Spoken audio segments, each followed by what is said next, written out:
and then they have the free lane for Timbersaw in mid lane. I think about so. They don't Leshrac mind that. Leshrac is kind of interesting. Is that Tinker mid? I think that's Tinker I mid assume it's based Tinker on... mid. Yeah. Oh, no, No, it's Nine-class Tinker Tinker. 4 mid tiny. Oh, they did give the tiny Timber matchup. That's a bit so they- surprising to me. Game number 1, Paravision versus Falcons. SUNSfan here with SyndereN. Are you a Tinker fan? I'm not in the hate club. Really? I'll put it that way, yeah. You're lying. Would you rather play against Tinker than Lion? Yes. There is something wrong with you in that case if you think that's... All right, first no blood to one. go Falcons' way, by the way, and so will second blood. Yep. That is a very good start for Falcons. How many bounties did they get? It's And they got snaking. 3 bounties. He's going to Okay. survive thanks to that facet as well. What's the game plan generally? So, Like, at what level do you fear the Tinker? it depends. Are we talking about this style of Tinker, like 9 class specifically, or just Tinker in general? Mars. You have to hold that thought. He is dead. Satanic takes a lot of damage. Has to be a bit careful. Crit, of course, with his power shot can outright kill people, kind of like an AA blast of sorts. Gonna have to He's ferry going to here. tick out. Okay.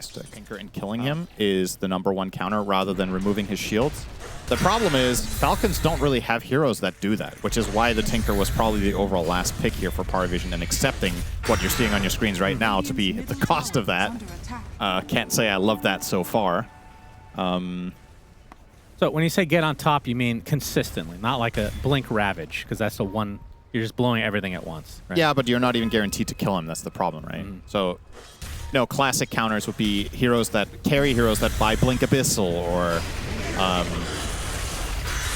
Call it. Hex. Sticking around a little bit too long. Malrine dominating already in this game. No one 2 levels behind. I'll make it 1.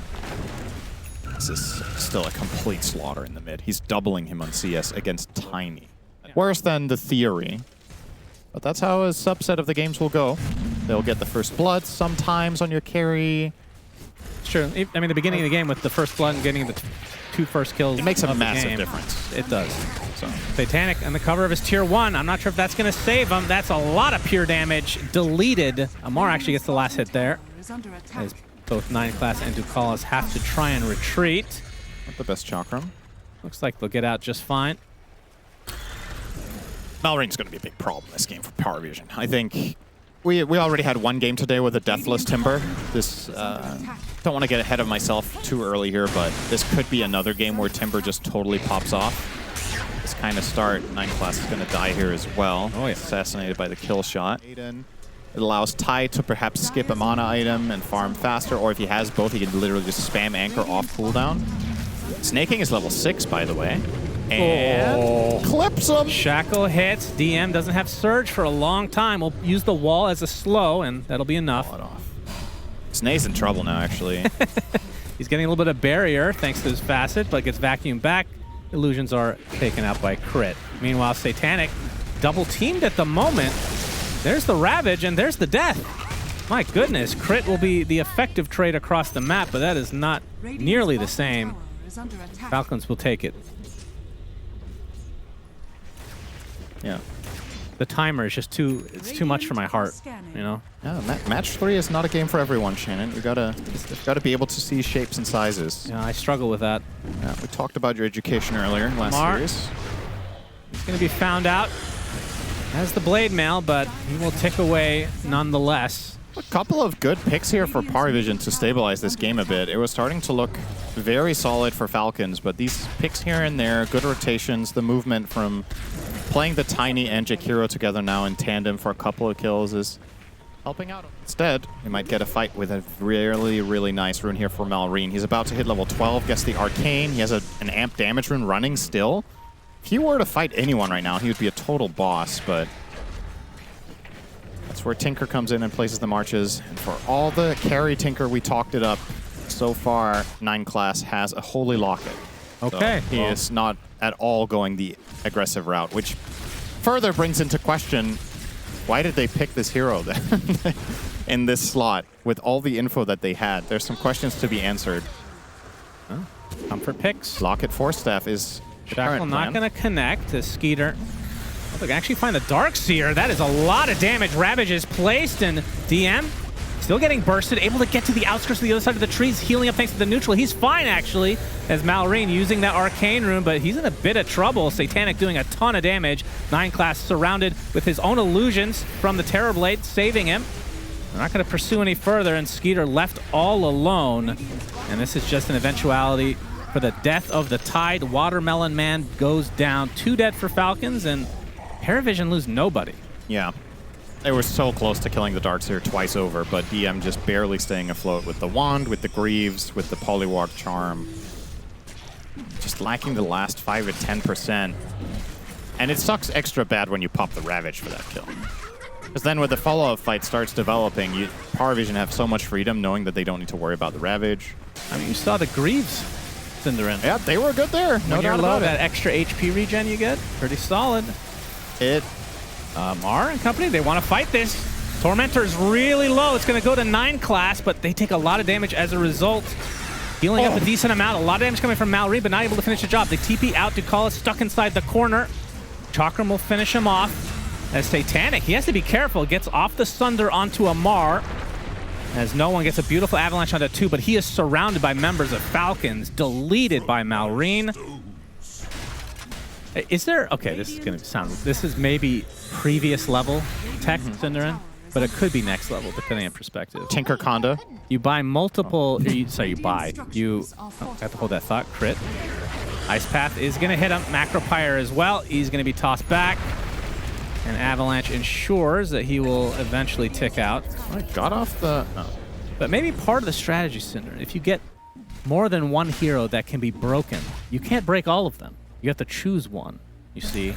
It's like the Lincoln's dilemma. The good old Doom counter of picking 3 cores that you don't want to Doom. That's right. Or that you do want to Doom. That's sure. That's the Aghanim Scepter from Malrine, keeping him tanky. Warp Flare roots him in place, and he's dead. 50 seconds on the deck, and this is with an Aegis on a Mar that's not really going to be used, it feels like. He TP's out just in time. The other one. Oh, no one's in his team. Great joke. He hasn't chosen yet, Shannon. Skeeter, toss back. That is a watermelon, though. You got to be careful. Doesn't have teammates that nearby. He has the Ravage, but he won't use it. Awful. But he's dead. Oh, no. And he gets tipped for his transgressions. Oh. And we'll see if Paravision can find anything else. No one surged up.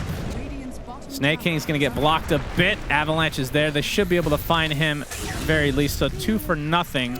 And that's Roche on the table if they want it. I think they get Alina Rax. That was the most important spell Falcons have. But maybe they can even get both. Like, go Roche first. There's nothing needs to be said, though. Tell me how you really feel about me. Everyone knows. Say it. Anytime you bring up Tinker, everybody has the same thought in their mind, SyndereN. Okay. Just pure disgust. I have that with Brood. All right, I have that with you as Timbersaw already at half HP. Malrine pops the BKB. Aghanim Scepter goes off as well. They want the Tinker Stinker. Getting up to the high ground, surged up as well. The heal from the Greaves. And this is going to be a dead Timbersaw. And guess who survives? Tinker, Amar, Yules, but the Lotus is going to reflect. And try to focus somebody else for the time being as Skeeter on the outskirts of this fight being chased by SyndereN, but it looks like no one will find the Bristleback and get the kill. That's 2 cores dead for Falcons. Aegis advantage, SyndereN and company. That is such a different fight if they Ravage, right? But again, will the target be even chosen in that case? But they could have killed Tinker there with Ravage, and then maybe they can build a fight around it, but they spend all their resources on Timber and on Bristle. They know they have to go on this Tinker. So I think the play call from Falcons to go on him in the fight is correct. The question is, was it correct to even take the fight to begin with? When you don't have Ravage, I feel like this Tide has done next to nothing in the entire game. It just has not performed the function that you want out of it. And, well, yeah, is he going to Ravage again? Actually, all alone. He is Warp Flared. He is Ice Pathed. And will he hit the R button? No. Does have buyback, though, but, you know, that's the lane of Rack. SyndereN was not with them. Funnily enough, they missed the Avalanche because of Warp Flare. So that made the kill a little bit more complicated, but doesn't matter in the end. That's 2 lanes. They can only go for Throne, though, unless they want to push out the top lane. Try to force out this eventual buyback that I'm sure is to come for Skeeter, indeed it is. Okay, Malrine, already low HP, but gets the BKB off along with the Agnosceptor as well. The Ravage finally comes in, but not going to have too big of an effect. A nice Thunder for Satanic, and down goes Watermelon Man. Remember, Aegis is still there for Satanic after all of this. As Amar, they will get a couple of heroes, actually 3 in fact. Paravision, very nice Shackle shot as Satanic, not able to get deleted by the power shot this time. Surge away. See if they can get away with that 2 Oh, that is not a good meta. Yeah, meta and then dies, but there's not going to be any fault from Falcons, so I don't think it's going to be punished at all. Interesting. That's a funny situation because that is such an Amar moment. Because in this patch, at this point, most offlane... Oh, he also has Ghost Scepter, by the way. So he has both defense. It's always nice to have... I mean, 9 class plays some very interesting support here. It's not that Tinker's that crazy of a pick, but he plays it differently than a lot of these other teams do. And I feel like the ceiling for that is so much higher. And the fact that Paravision is already, like, pretty much right off the bat, feels like they had that chemistry with this Tinker, and it's only going to improve with time. Avatos back. Amar is melting. Oh my god. He did so much damage, though. You see that? It's not enough, SyndereN. He did like 4 or 5K there. They're going to smoke up. They have the buyback. He did 3 times the damage they did. Or 2.5. He has buyback. They're going to try to pounce on them here from the Falcons side. They are smoked, but hard to find an angle when you're stuck in your base. Satanic, okay, they use a 4-step aggressively into the Ravage, but Satanic is very healthy, pops the BKB. Amar gets off the buyback, and now Satanic in the midst of all of this. They take out 2 members of Falcons as Malrine trying to get back to base with the flamethrower, but it is not to be as GGs are called. And Paravision relatively easily take out Falcons in this game 1. That's the fastest game of the day by 13 minutes, I think. Yeah, that wasn't even remotely close. Again, the Coddle pick is great. It's a hero that's going to buy more ways of kiting out the fight. It's going to buy the Aghanims for more team fight. I think it's a really good pick. It also gives the Medusa the mobility around the map with the recall. Because, like, in theory, it works fine. You have the Bloodsport facet, so there's not going to be save coming out from, like, Ringmaster. 0 repeat picks on the side of Paravision. So this is almost an entirely new lineup. All 10 heroes here, just 1 repeat. With the CM, of course. I'm a little bit worried for Falcons, I'll be honest with you. I see the same problems that the panel does, which is, let's see if they get Ducalis. They will. This is a good start. Yep, Disruption sets it up. Ducalis will fall, but to whose hands? It is Crit, of course, the one you wanted on, the Shadow Demon. So crazy. Incorrect, Shannon. The best one is Naga Siren. I guess that's kind of true. But nobody plays Naga support, and you have to be really good at it, whereas this is a lot easier. Yeah, Crit's not very good, obviously. So. No, that's exactly what I was saying. Ducalis trying to leech a little bit of XP, but the gold will go the way of Falcons. And they get the D-ward as well. There's Crit. He'll be found out, though.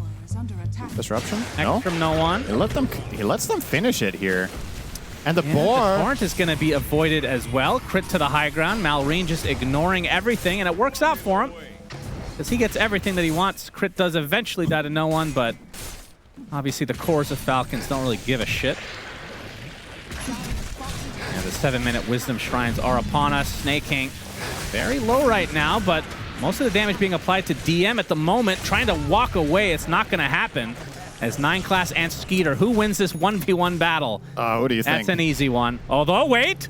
Oh, that was close, SyndereN. You almost ate your words. No, there is no way. 9 class. Oh, no Quelling Blade. All right, that was pretty sexy. That was. Not gonna lie. Watch him die now. Yeah, that would be really funny. After pulling that off. Yeah, you're right. He does not have undulation. That would be kind of weird on carry. Yeah, I was going to say, that one... That's not usual. Well, Amar looks like he is going to get X. I thought he was on the outskirts, but brought back. Boat is there. Goodbye, Amar. Skidder almost walked into the boat AoE. He might have been in trouble, too, because he doesn't have ulti ready after that top fight. All right, Malrine, a point booster away from Ags. So we'll see if Falcons turn up the pressure at that point. The rune is taken by 9 class. And Crit looks like he will fall one way or another. Will it be to the creeps? Negative. No one claims it.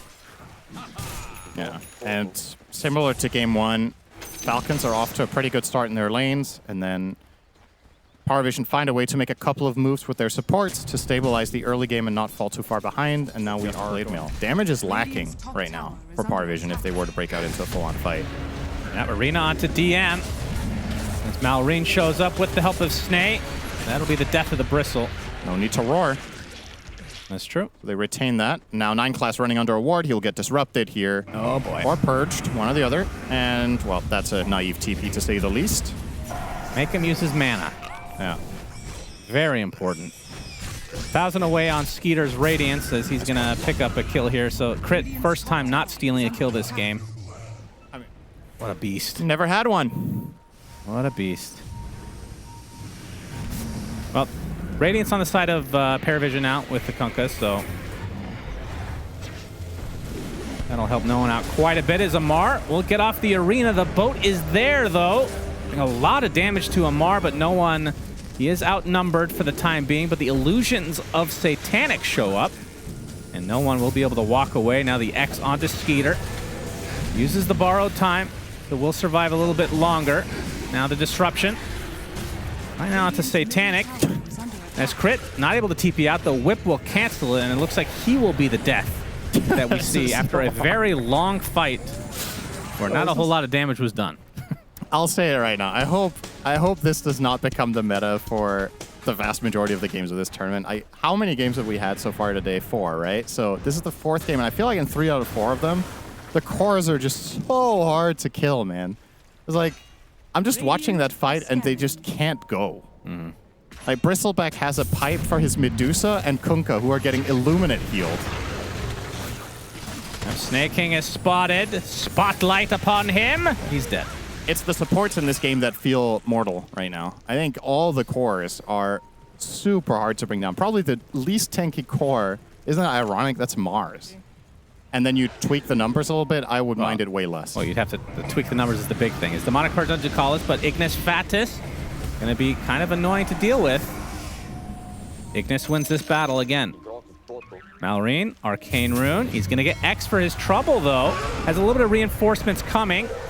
But the Wheel of Wonder place, he has been stun locked for a long time. Crit with a nice disruption. For once not trying to steal a kill, but Malrine still will fall nonetheless. And Crit, TP out, successful.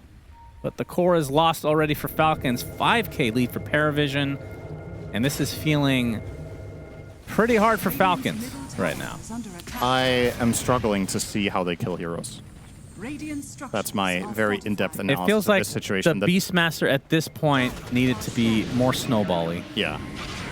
He's gotten a couple of kills since the Ags, but just hasn't been nearly enough.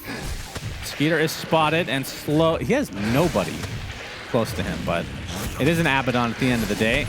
X-Mark is almost in range. That DM is a Bristleback, so he can dive pretty damn deep. TPs are coming. There's the Mars Arena.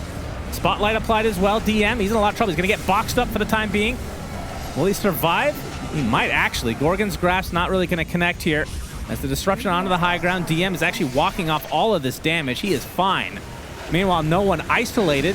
Has the blade mail up, but is he the one that's scared? I don't think so. He's going to continue to fight as the rest of his team comes in to reinforce. Snake King dead. Amar with the newly picked up BKB, trying to apply some pressure. Here's no one. Finally will get taken out. It's going to be the cost of 2 supports and make it a carry Abaddon as well as the Beastmaster. 4 dead for Falcons. They do get a couple of core kills in Paravision, but still, fight 1 as Satanic gets a good old-fashioned ultra kill. Wants the Rampage, but doesn't look like that's to be. A Marcom Rampage. Negative.